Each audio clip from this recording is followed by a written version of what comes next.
So, ladies and gentlemen, welcome to a brand new episode of the RGM Experience podcast with me, Carl Maloney. Here in my little booth in Manchester, getting over the sniffles, fighting my way through a bit of man flu. And here we are today with a brand new guest, an ambassador for new music, Laura Horton. Hi, mate. Hey, how are you? I'm all right, thanks. Thanks for joining us. We had a little chat earlier before we started recording, and I see you all over the place supporting bands, always at gigs, that kind of stuff. A music-loving human out there in the world, and I think people like yourselves that are so like deeply entrenched within live music, and a massive ambassador and a band manager that will come about as well. You like your music, don't you, mate? So I wanted to share your story and tell people about people like yourself that are out, the good people like yourself in the world that are out there that are just music lovers like us. Oh, well, thank you very much for recognizing. But yeah, no, it's always been a massive part of my life. So it's now to be able to, I suppose I'm in a position where I can not only support new music, by putting my hands in my pocket and going to see new music, but I suppose the social platforms, although it has its pitfalls, it also does give a really good opportunity for us to share and share our love of it. Yeah. So social media, it's a strange world out there, isn't it? I kind of stopped putting some like made a conscious effort to stop putting my life on social media. One of the main reasons is because I do so much social media for RGM, and I just can't be bothered to put my Yeah. stuff. It's because I'm just doing that much of it anyway. It's getting the magazine out there, and I'm very active on the socials there. But I kind of made a decision to not put my life out there as much because it doesn't really do you any favors from my point of view. What's your thoughts on the whole social media thing? I spend way too much time on it. I'll definitely say that. Yeah, It kind of like I suppose you lose a couple of hours, don't you? yeah, I suppose it's for me, it's about not taking myself too seriously. So I think, mm, I'm one for just sharing really random stuff and, probably a little bit too close, to the mark stuff at times. But I think if anybody thinks that you can actually tell somebody or their life or what they're going through social media, I think that's where we go wrong. mm, You just put a snap it on there. But I do think we're in a bit of as you said, a weird kind of moment at the moment where particularly but I think for younger people, where they feel that it's representative of what people are actually experiencing in actual life, and so they make lots of comparisons and feel that they need to be keeping up with that, which is very dangerous, and particularly for young people's mental health. So I'm consciously aware of that. But yeah, it is something I use a lot, not only personally for work, and also as you've alluded to for the band. So yeah, it does have its moments, but there is some scary, dark nastiness about it too. there definitely is, and when you're quite observant with stuff, and I follow a lot. I do spend a lot of time on social media, just scrolling through, and like you say, you can lose an hour, can't you? Particularly on things like TikTok that are just designed to keep you and not let you go. Yeah. It's hard, isn't it? To like I'm 44, so I can remember before the internet came out and being a kid without social media. As soon as Twitter come out, I got kind of like addicted to Twitter. It did something to me. It made me want to get involved with that type of thing. It's a powerful thing. It can grab you, can't it, for the right and wrong reasons. It's a strange one. We got quite deep straight away, haven't we? I know. Yeah, no. Yeah, no. I think it is exactly that, though, isn't it? Because I think, you see, and I think the new music scene's a really good example of that. And I suppose COVID gave us that space to, and that's all people had time to be doing. But that community, and when you say the new music community, people, I suppose who aren't involved in it find it a really odd concept. Yeah, But the support and kind of exposure that some bands have had because of it is an example of where it really works well. yeah, Also kind of the support for charities and for organization, big causes, that again. But it's that underhanded, I suppose, nastiness, really. And I'm unfortunately seeing more and more of that, where people feel they can just make comments on everything from personal appearances to, just underhanded, just cruel, really. And that isn't a pleasant place to be. And I think you kind of sometimes I think it does us all good just to remove ourselves a little bit from that. yeah. I watch quite a lot of like American podcasts, particularly American comedians and stuff like that. And so one thing that one of them mentioned to me is, I think it was Louis C.K. I think he mentioned back like pub talk and before social media and that kind of stuff, and when people saw people in real life and stuff, there was always that kind of horrible chat said out loud, but and there was always banter, which I don't particularly like that word anymore, but you know, there was always horrible things that people said to each other in jest that was out, and it came out into the world and then it disappeared because it's just people speaking to each other. So it kind of rang true with me with social media. Because he's obviously got a lot of stake for stuff that's happening in the news and stuff. So he kind of sees it as that, but written down now and permanent. So he kind of just like segments in his own mind and thinks, you know, it is just chat. It shouldn't be documented to be held I don't know, to get you 10 years later down the line when it's just a conversation you've had with somebody online that's been documented, because everything is stored on servers on social media these days. It's a difficult one, isn't it? Yeah, I mean, I think in some ways people need to be held accountable for their actions, and Yeah. it does allow that at least. Yeah. You know, but so I'm kind of an advocate for that side. So it's a bit contradictory, but I don't understand the need. If, for example, let's go back to the music thing. If someone's just released a song, Yeah. and you don't like it, don't comment.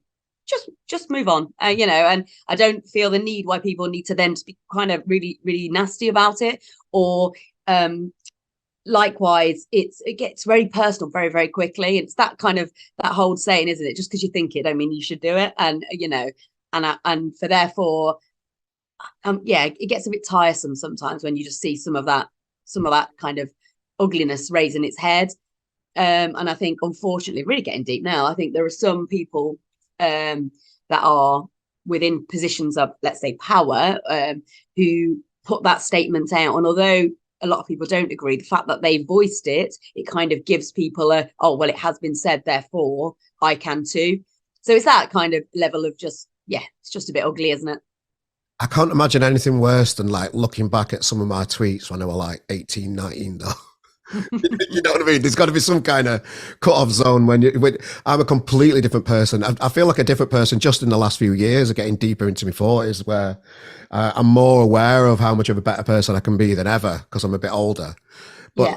when I was in my early 20s, when I didn't know who I were, and you say things just for the sake of it, and, you know, I'd hate for those type of things to kind of, you know, like for people to have an opinion on what you like now when you say something that was years ago. You know what I Yeah, mean? no, I yeah, definitely agree.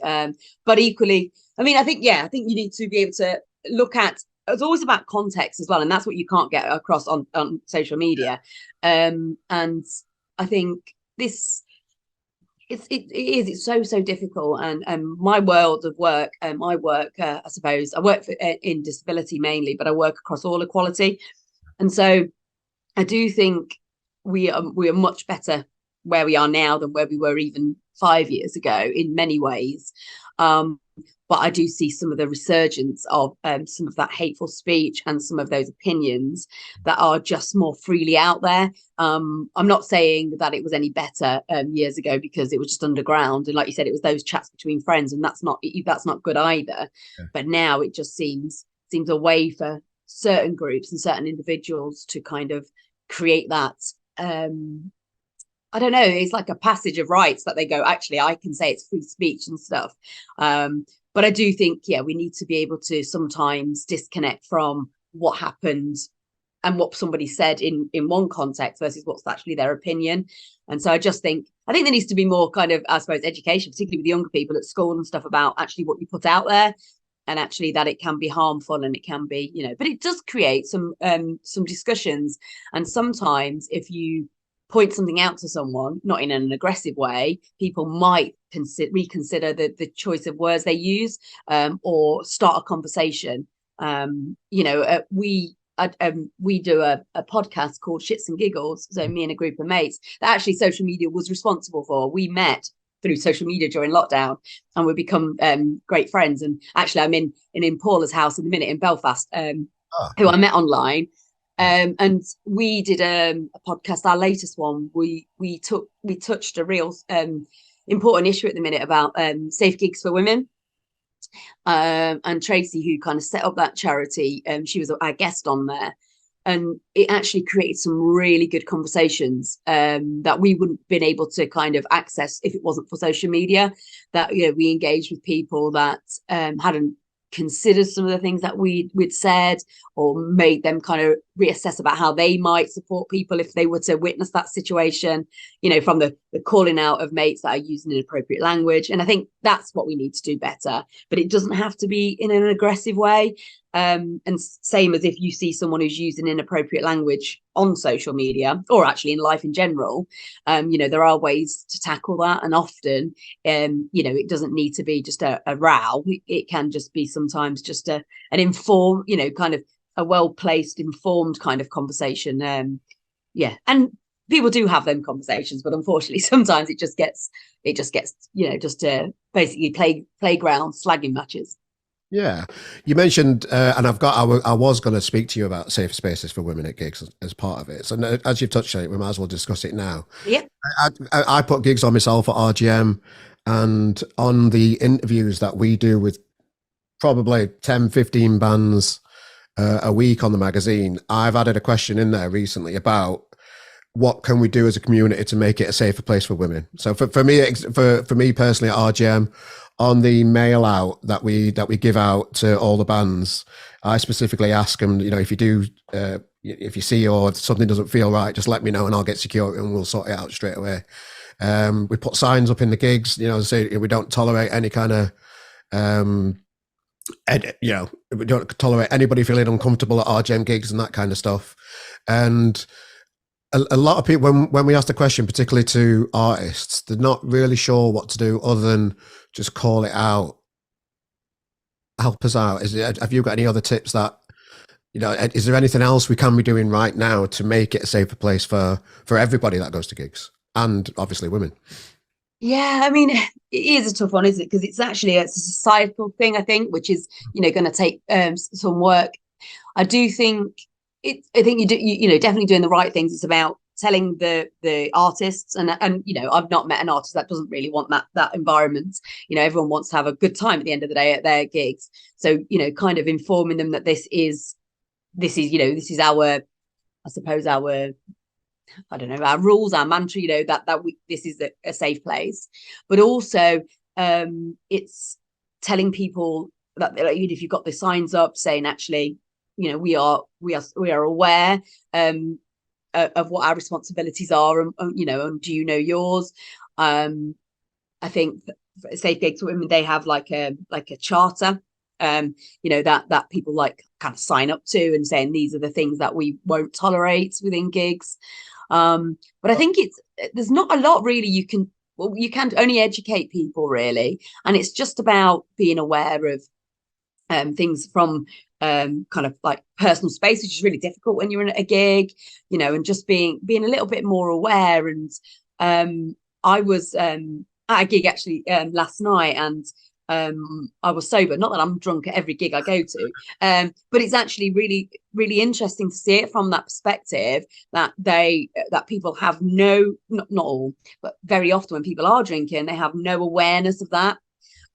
So people will kind of either like stand all over you or bump into you. And I'm not saying that that's kind of any predatory kind of or any aggressive behavior, but I think sometimes we do forget ourselves, and then obviously you go to the much more sinister side of it. But I think it's just as all being a bit more socially aware of what our responsibilities are of that. And we wanted, and I think, you know, everybody I've spoken to, because I don't generally mix with circles who wouldn't want it, but it's that everybody feels safe, and everyone you know, and feels comfortable. And that could be from obviously from the harassment side of stuff.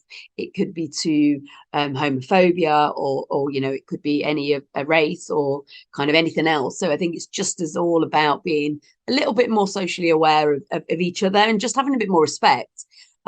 Which I think the issue is often is that, and again, some of the messages that they're seeing on social platforms can then sometimes penetrate into that environment. And yeah, but I'd say a good percentage of the gigs I go to do create that environment. Yeah. No, that's good. That's good. And that charter is interesting. I wasn't aware of that. Is that something that like we can sign up to? Yes, yeah, absolutely. I'll send you some links over. But yeah, no, and it's basically so they do training as well. So if they can come to one of your gigs, for example, and so they can help spread the awareness. And then they found that actually knowing that there's an organization there, like who that's their kind of main ethos, and they're what they're doing is that people will report that they feel safer just knowing that there's somebody there. But yeah, they can do some training with you as staff, to know what to look out for, knowing how to do it, and everything they do is around that non-confrontational approach. So how to kind of manage a situation without putting yourself or anybody at risk, but we're getting people out of that situation as soon as possible. So yeah, I'll certainly kind of link you up with Tracy in that, because that's something that she's what she's trying to do over the next couple of years, and they've got trainers all over the country that can kind of support people to make, like I said, the gig safer. That for me feels like a massive way forward to have that education because you know music promoters they're a ragtag bunch. I'm one of them. We don't particularly come from a specific type of background. It comes from all the different communities that are out there in the world, and those type of things would be really useful for me because I've never had any education on crowd management or dealing with those difficult conversations away from the conversations that I have on RGM and work and all that kind of stuff. But that I feel that would really help me get better at raising awareness and helping as well in some way. Yeah, definitely, and I think, yeah, I think it's definitely something that they're hoping to grow with that. So yeah, get involved, definitely. I really recommend it. Definitely. So let's go back a little bit. It got a bit serious there, didn't it, mate? It did. It did. It's Christmas after all. I know. Yeah. And one thing you mentioned there that you do, you've got this community of online people that you got to gigs with and that kind of stuff. And I saw you at Atma, and that was a gig that was born from during lockdown. What were the guys? The name's just gone out. Yeah. What were the gig now? Celebrating. It was the Atma. You were there. Sam Shine were there. Oh, it was the virtual pub crawl. That's it. The virtual put, yeah, what started on Twitter, didn't it? As a Yes. community of people like listening to music, and they all got chatting over Twitter, and they started doing live gigs and that kind of stuff. And that's the first time I had a quick chat with you and said hello there in the real life world. Yes. So it's nice to see things like that come out of the social media world into the real world, isn't it? Because that was a cracking gig from people all over the country, raising great money for charity as well. So I like seeing stuff like that and knowing that's there in the world. Yeah, definitely. Yeah, and I think it was it mainly to see people, people for real in real life, rather than just seeing them on Twitter. It's always difficult though when people come up to you and say, "Oh, are you Laura?" And it's like we're friends on Twitter, but because their photo isn't, I think I said that to you. yeah, and it's like I don't know, and it's only because if you have not got a photo, I don't know who you are, which is so I reckon I think we're still at a point where we need to go with little like name badges on, Yeah. or your Twitter handle, so we can Yeah. find out who you are. But no, it's been brilliant for that. And I've been to so many gigs where I keep bumping into people. So some people who are reoffenders and we see each other all the time, but also new people all the time. But it was a real special gig, and everyone was in really, really good spirits. They had a really strong lineup. Yeah. And I believe they're trying to do something again for next year. So watch this space. So you say you're in Belfast then at the minute. You're not I am. originally, are you? Where you from? Where you're based? East Midlands. Oh, okay, East Midlands. So what brings you to sunny Belfast today then? So I come over and visit Paula when I can, and she's always over this way. She's always over to England. So I'm actually here mainly for tonight to see Ash, who's one of my favourite bands during the 90s, and I love to go and see like a home gig, so to speak. So I came up yesterday, and last night we went to watch Big Country. Oh, okay. So that was a blast from the past. And right, tomorrow. Okay. Now I'm going. So Paula said to me when I was coming over, and she's, "Oh, I forgot. I'm going out with my sisters on Saturday night." I was like, "That's fine. I can entertain myself." But she went, "No, I'll get you a ticket." Now, and everyone finds it highly amusing. I'm going to see Westlife Oh, tomorrow. okay.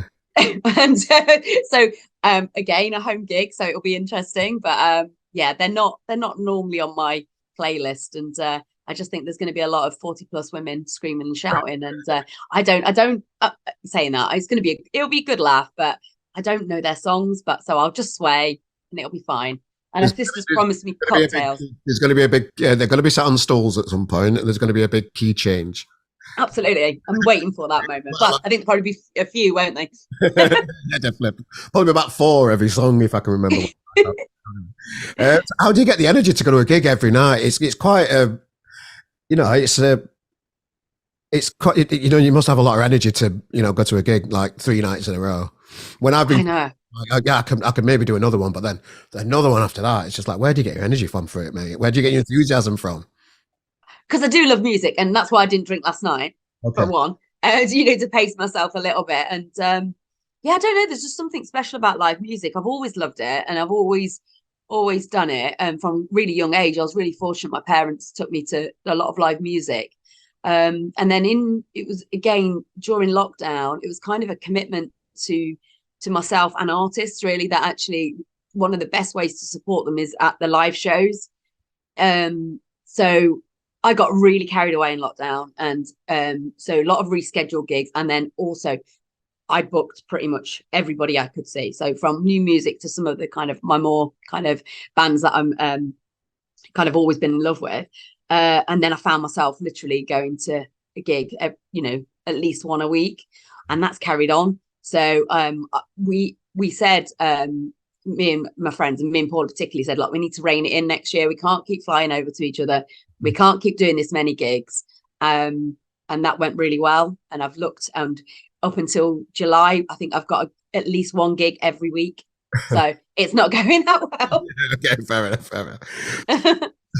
So yeah, I was in Belfast a couple of months ago, and it was the first time I'd been there, and there's a nice vibe about Belfast, and you know, just what I can't remember, like I said, I can't remember the exact place where I were, but there's like loads of little alleyways and like umbrellas and like lights and umbrellas all over, and Yeah, little walkways and stuff where you can just go and have a nice pint of Guinness or whatever you like. yeah, And there's just loads of things to see, and of course, I did the Titanic Museum. of course. Yeah, it's a beautiful place. I love it here. Like you said, it's just it's really friendly. It's but it's really vibrant. Yeah. You can go out anytime. In the midweek, whatever, and it's just always full. And on a Thursday night, yesterday, for example, the Limelight is where it was at, and it was absolutely rammed. And it's really nice to see. But yeah, and so I think I'm slowly trying out different venues across Belfast to go and see. But no, it's. I know Paula was saying that because she hosted an event that we came over for. Which was November, and she put on a gig with Dan Potter, and they had 3 new music kind of artists there, and it got a really good, again, a good crowd, sold out crowd. But she said often Belfast sometimes gets forgotten, I suppose. There is a good music scene, but often people see Dublin, I guess, as the place to come if you're going to travel over to Ireland. So she's doing quite a lot of work, really, particularly around the new music scene to get more artists here. So yeah, really exciting to see how that develops. So when did you first realize that? I know you mentioned your parents took you to a lot of live gigs. When did you first like stand on your own 2 feet and think, right, there's something connected in me here that I need to getting more involved with music? When reverse going back a little bit, when did you start to realize little Laura is right into I mean, like I said, I've always liked music. I've been surrounded by music. My dad was in a band, so so we was always going to gigs all the time, if not his own ones. Kind of, I suppose I dabbled a little bit, and he often got me up on stage and sang along. So I've always been passionate about music. But I suppose, have you ever sorry, oh, do you know what? I dabbled with the guitar and the keyboard, and because I could sing a little, I was really lazy and decided to opt for that because I didn't have to do as much practice, which is my biggest regret now. I've got guitars, I've got keys, and that. But yeah, and now this sounds really vain, doesn't it? I like long nails, so I Mm. can't play the guitar. Well, it hurts. It hurts. Yeah, It bloody hurts because I've played guitar for years and I haven't played as much in the last few years. And I picked one up the other day and I was just playing it, and it's just like instant pain on any of your fingers. yeah, It's yeah. not nice. You've But got into it, haven't you? You know, it's no mean feat playing guitars, particularly like no, if you're not privileged enough to have a nice guitar, you've got to like it's like having razor blades on the end of your finger sometimes or something. yeah, exactly. But my daughter's big into music, and she could play. And so yeah, and she started to do a bit of songwriting as well now. So yeah, so at least I've got music back in the house, which is really nice. But I suppose for me, I've told this story before, so sorry if anyone's heard it, but I suppose for me, my first, I suppose, big girl gig on my own was when I was 16, and I went to Manchester with a group of friends on a bus. Still don't know why my mum thought that was a good idea for me to do. And I went to Main Road to watch Oasis in '96. Yeah. So that was kind of my first step into doing it on my own, and not expecting other people. And it's kind of just spiraled from there really. Who was the first band that you got like emotionally and everything else that you can get involved with, invested in with a band? Who was your first band? Um, I don't know really. Because like I said, because it's always been in my first ever gig when I was 5. I went to watch Five Star, so I was a massive fan of them. Did the dance routines and stuff. And then I suppose I went through a bit of obviously in my house. My mum's massive into Motown, so really heavily influenced that. My dad was more guitar based, so a lot of kind of T-Rex and the Beatles and stuff. So, and then I went down the boy band route for a long time. So the new kids on the block, and I became a little bit obsessed with them.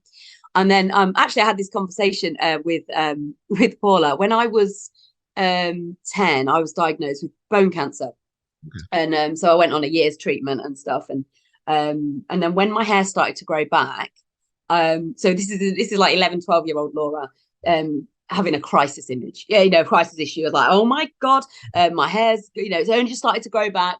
I can't particularly wear stuff that's going to look like boy bandy. So for me, at the age of then, I really got into Guns N' Roses because I was like, well, that'll work. So I could have black lips. I could kind of like make dark eye makeup, wear my kilt and my Doc Martin. So I suppose they were my first. Sorry? Appetite for Destruction t-shirt on. Yes, absolutely. Yeah. So it was there. And then I kind of went really into kind of like Nirvana. So it was that kind of more grungy, harder music. And then for me, then I really, and ever since really, I got really into like, I suppose the Britpop era and indie music. And that's kind of where I've stayed really. Although I'm quite diverse. I like lots of different types of music. It's always guitar music that I tend to come back to. There's always a theme on this podcast, and people will be sick of me bringing this up again. But once music grabs you, that's it. You're powerless to control that, aren't you? It's such an amazing thing that happens when, because I were in a band for years. It all split up because people got boring and they didn't want to do it anymore. I still had this thing inside me to carry on with music. It's ended up manifesting itself into organically owning a magazine, which I never saw coming. It's just, you can't put it down, can you? Can you put your finger on why you can't put it down? Because I can't. No, I don't know. I think there's not a day I don't listen to music. Yeah. I wake up with it and kind of, and we'll listen to it all day. And I think it sounds really kind of like cliche, doesn't it? But I think music speaks to you in ways when you don't know what's going on in your head, you will find a song that can help explain that. I'm a real lyrics person. So I kind of find myself becoming quite obsessed with that. And I realized that started really young. So remember Smash It days and used to have the lyrics in magazines and stuff. And so I will always, obviously it's the melody and the kind of the, which will often draws you in to start with. But if I connect with the song lyrically, and I think there's definitely something about that. There's always a song for whatever you're feeling. And I always say it's the greatest gift. If someone ever ever writes a song for you, or if anybody ever sends you a song, said, oh, this made me think of you, or I know you're feeling a bit rubbish at the minute, here, listen to this. I think it's probably the greatest gift that we have to give people. So yeah, it's probably that, but it's, can't pinpoint exactly, but it's just makes you feel something. I feel it a slightly different way, only because I'm a melody person, music fan, rather than a lyric one. And a chord can fucking affect you sometimes, can't it? Just a way a song starts, or just a certain melody in a song can affect you in ways that words can never affect me. That's where I am with it all. It's fascinating. Yeah.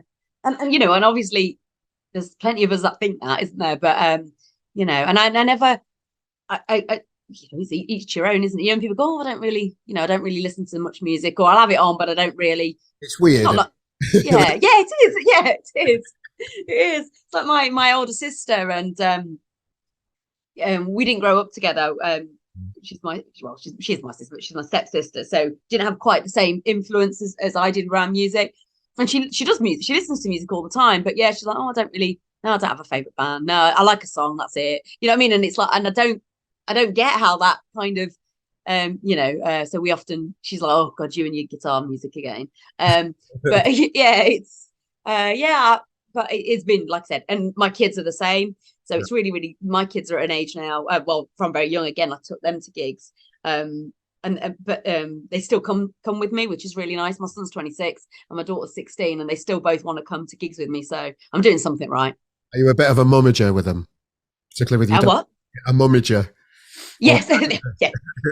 Do you like look after them and try and send them through the music industry in the way that you think is the best, and try and Yeah. Oh, I mean, I'm if they start liking music that's not quite on my radar, that I'm not, probably not my genre, I'm a little bit I don't think so. I kind of push them back to what I want to do. But no, I'm joking. They've just, like I said, been around music as well. So it's really nice to see that they carry on, personally with what they choose to do and gigs and stuff. But equally, that they still want to come with me, which is which is nice. And your love for music, you became a band manager. Just tell us a story about how that happened, because I manage a band, mate. I know exactly what it's like. For me personally, it can sometimes be a very enjoyable process and hard work and painful. And there's a lot of things that can go on behind the scenes with a band that a manager has to deal with that people will never see. What do you agree with that first? Yeah, my kind of best analogy is like herding cats. Yes, but yeah, it just happened by chance. So we were I was with Paddy, who's the keys player for Nice Guy. got introduced to him online again when he was part of Vela Incident. And so just got chatting. We were at a gig in Manchester, and actually Paula, again, she pops up all the time, was with us, and he was doing a gig. So we'd met up with him, and after the gig, we were just walking past, and we were just got chatted about Nice Guy, and he was just like, oh yeah, he goes, we've got some really good stuff, and that he's like, but we're just not very organized, and this kind of, and Paula chirps up going, well, you need a manager. Okay. That kind of thing. And he's like, yeah, that's yeah, pretty much. And he was, and he was like, yeah, it's exactly what we need. And so she just looked at me. She went, oh, Laura would be great at it. And I just laughed it off. I was like, yeah. I had a few drinks, kind of chat. Well, then Paddy continued to peck my head for like days and days, months.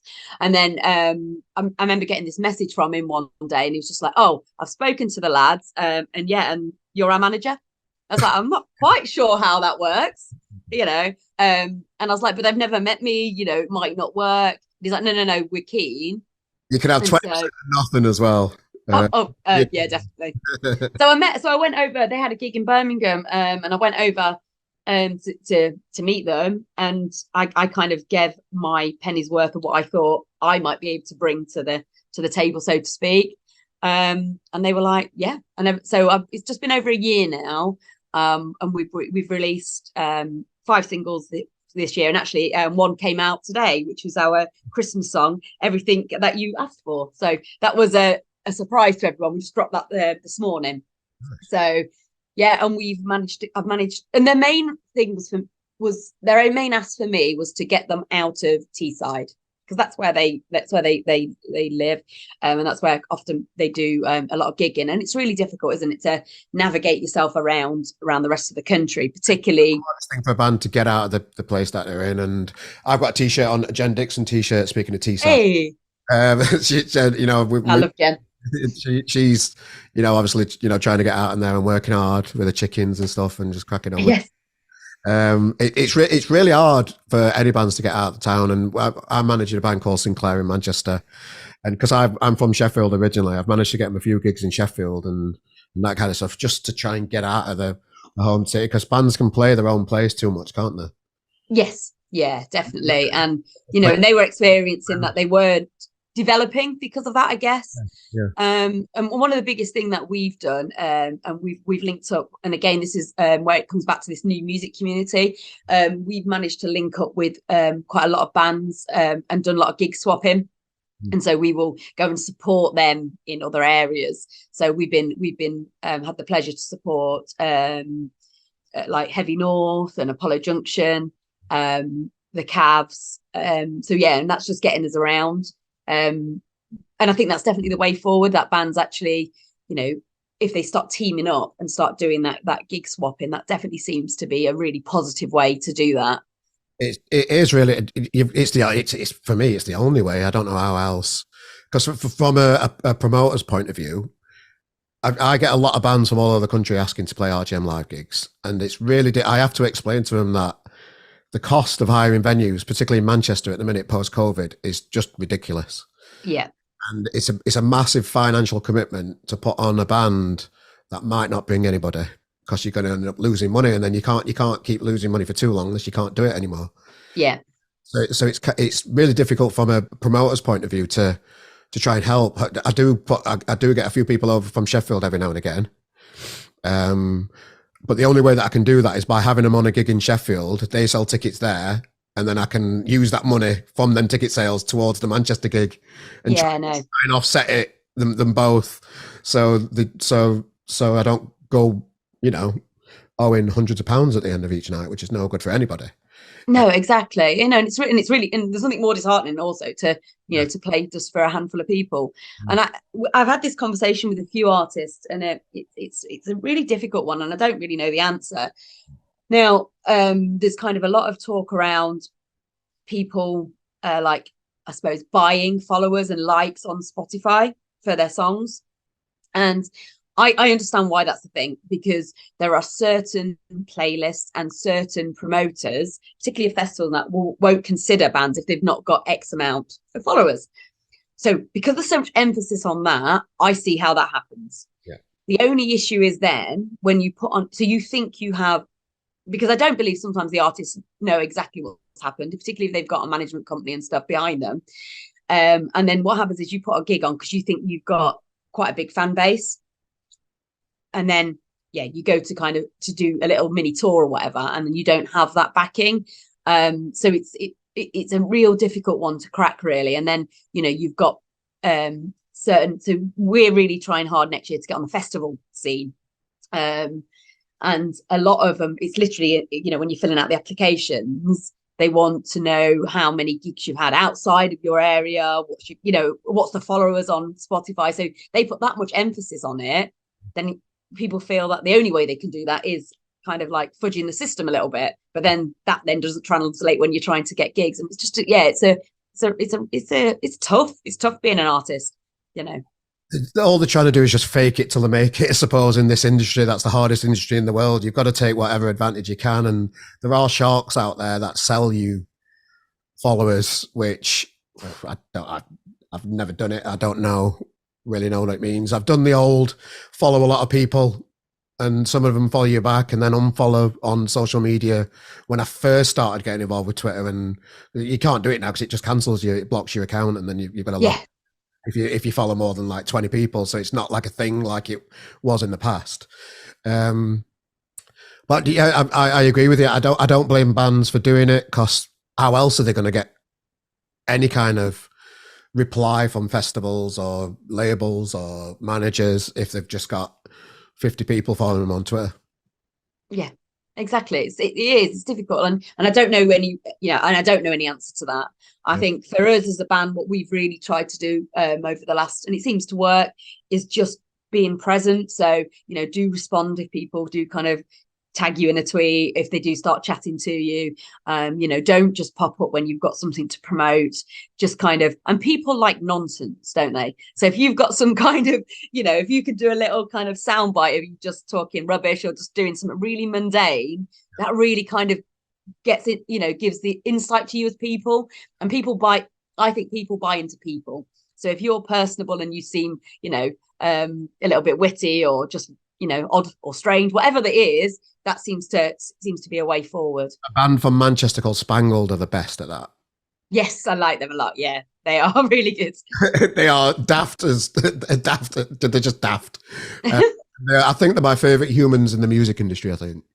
It's a good place, a good accolade to have. Yeah, no, I agree. Their content's great. Yeah, so they're always like, they are daft with it. They make no bounds about, they don't take themselves too seriously, which a lot of bands do take themselves very, very seriously, which is frustrating. Just enjoy it, lads. They're thinking about the end game. They're thinking about having a career, and every year they get every year they get older. You can see them worrying about, is it going to happen for them and they kind of stop enjoying it, and just the chasing something that might never happen.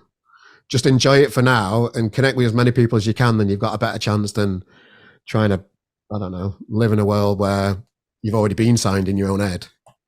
Yes, yeah, it's tough, isn't it? Because I think that's the ultimate aim for most artists. They'd like it to be a career that they, could pay their way at least. Yeah.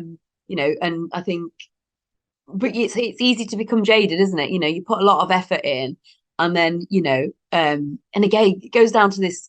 We put this, and I suppose social media is partly responsible for that again, because we put this on, only so many streams of this song, or this is how, and it's like, but did 10 people like reach out to you and say they really like the song and this part of this song really connected?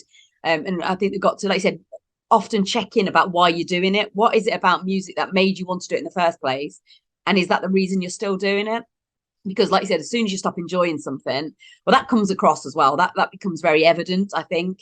And so in terms of the people who, like I said, followed you and chatted with you because you're putting out daft content, we'll see that that's started to change. They're your fans. Engage with them, save them, write a database down with those people's names so you don't forget them when you've got a next release coming out.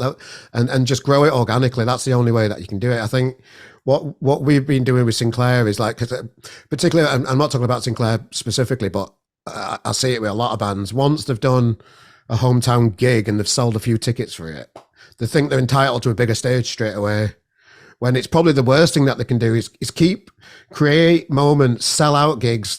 Don't try and get to the academy gigs and the bigger gigs in Manchester. I'm just speaking for Manchester, but whatever city you're in, yeah, hang around the smaller venues and sell them out for a bit longer, and people will notice you. And people will have a better time at your gigs. You might get to a position where you can put a band, where you've sold enough tickets to put a band on from out of town, and then you can go and support them in their town. Just slow down a bit. Yeah, definitely. Yeah, and you do see that sometimes, don't you? Thinking you get a bit giddy, I suppose, with a moment, don't you? And you go, right, this means we can now go. It's like, well, will they travel? Will people? And you see. And it's, I suppose, and Manchester's a really difficult one, actually, because I go to Manchester a lot for a lot of gigs and new music, but there's that many on now.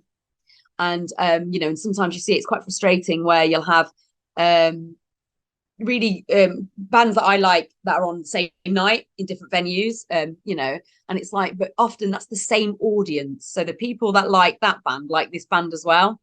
So it'd be nice to see promoters being a bit more joined up, actually, and kind of just, seeing what's out there and working a little bit closer together to give people the more chance. I mean, not only is it cost a lot to hire the venues, but now it's getting more expensive to get there. Hotels have gone, silly prices again, so it's like, is there anything a bit more joint up that we could do to support the industry as a whole rather than a competitive thing. And the cost of living crisis. Oh, It you know, tickets are. I'll speak for our gym. Our tickets are £8, so it's like £7 plus a pound for the cost of the transaction and all that kind yeah. of. So £8 is a lot of money to some of the people's fans that are coming to see him in gigs. There might be 20s, early 20s, maybe a bit younger. But that's a lot of money for him. And the hardest thing that I've found over the last 6 months is that people aren't buying tickets till the last minute for grassroots. Yes. So as a promoter, you're shitting yourself. You think, I've lost money here. I'll just have to fucking soak it up and just go with it. On the day or a couple of days before, it generally sorts itself out. It sometimes doesn't. But you can't plan ahead as much because there's more uncertainty out there with what's going to happen because of the cost of living crisis for everybody at the minute as well. And it's really affecting the music industry, definitely in Manchester. I can only speak for Manchester. I've not put enough gigs on in Sheffield this year, really, apart from like tram lines, but that were free entry anyway. So it's definitely one to keep an eye on. And, you know, I like what you're saying about, you know, promoters speaking to each other, but it can be quite a tribal Oh, yes. Yeah, definitely. environment for people to like consider giving up a percentage of their people that might come to your gig. Yeah. I don't know how that would work. I'm open to have a conversation about it. I just can't. I don't know. No, like you said, particularly because you're all, you know, because it is, you know, it's such a dire time for everybody. And when people are choosing where they're going to spend that £10 and they've only got that one to spend that month, you know, and that's, and obviously you want a part of that, and that's kind of that's business, you know, and I get that. But I do, yeah, I like I said, it probably wouldn't happen, but I do think actually if we want it to work, I think there's got to be some kind of broader thinking about what that might look like a little bit. But yeah, so I said that's my kind of biggest notice is that there are some places that have just become a little bit saturated, I guess, for want of a better term. And you know, so it might be an opportunity. It could be, and with everything, there's an opportunity, and it could be an opportunity for promoters to kind of move across borders a little bit, you know, rather than the cities as well. So, but then you don't want to tread on people's toes, and I get that too. Yeah, it's an interesting world, the music industry, isn't it? Oh yeah, that's a word for it. Never a dull moment. What's your favourite thing about being a band manager? I really like to see just to see them grow, really, and just to kind of give them a bit of a platform that I think they deserve.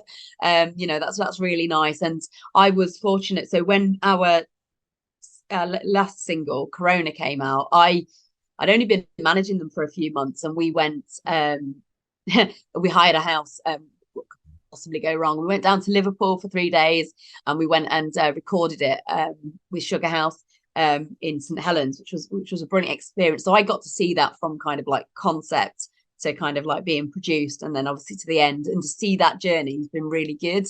And I just love it when I see people who are just who picked up the song, because you've got people who are, I guess, fans, and people who are really really good supporters, and I know they'll listen to it, and I'm always grateful. But then when somebody, so when they're like bigging it up, and not just kind of, oh, here's a new song, but really kind of like, you know, saying, oh, this is brilliant, and then other people who have never heard of them before, you know, saying it was good. And we were supporting, so it was the Listen Up guys had done a gig in with at Jimmy's with Apollo Junction. They were the headliners, and we were supporting them.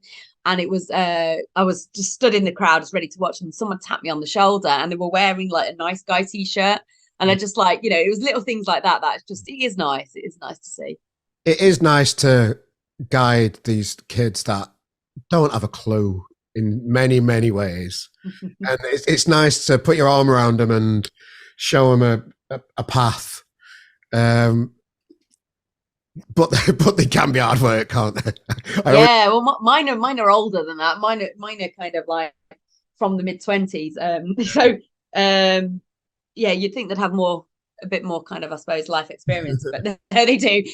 But so we've got the other thing. I enjoy complaining about how hard work it is, but I enjoy it. I promise you, I do. Well, we wouldn't do it otherwise, would we? You know, it's just little things like, you know, when we have like a band meeting, and it's like, I'm like, you know, trying to kind of lay the law down a little bit, like, right, you need to ensure that you're doing your band practice on the same day, all these kind of rules. but then they've got full-time jobs. Yeah. One of them's got children. So it's all these things, and I'm like, yeah, that's fine. However, we're just talking about the band.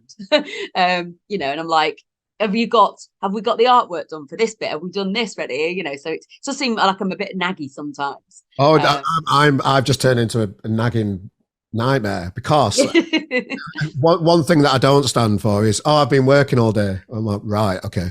Well, so have I, and I've been doing RGM for 4 hours on top of that, and I'm doing that. So that excuse can go to shit. I'm not having it.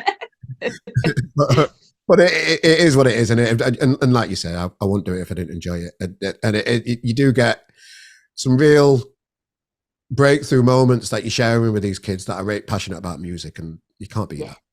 No, absolutely. And it's in their title, isn't it? But they are really, really nice guys, literally. Yeah. And that helps. They are really, really sound people. And every now and again they do, and they're very grateful. And I don't want praise or anything, but they will check in now and again to see how I am and how am I getting what I need from it and stuff, which is nice. But I'll just continue to keep nagging them. And how are you, Laura?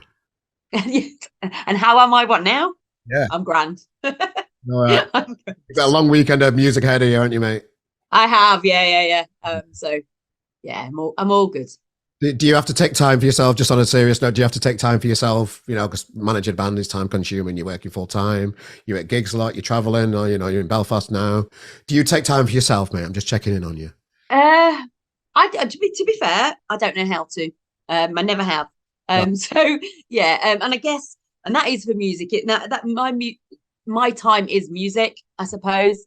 So that is kind of my downtime, and that's something thing I enjoy.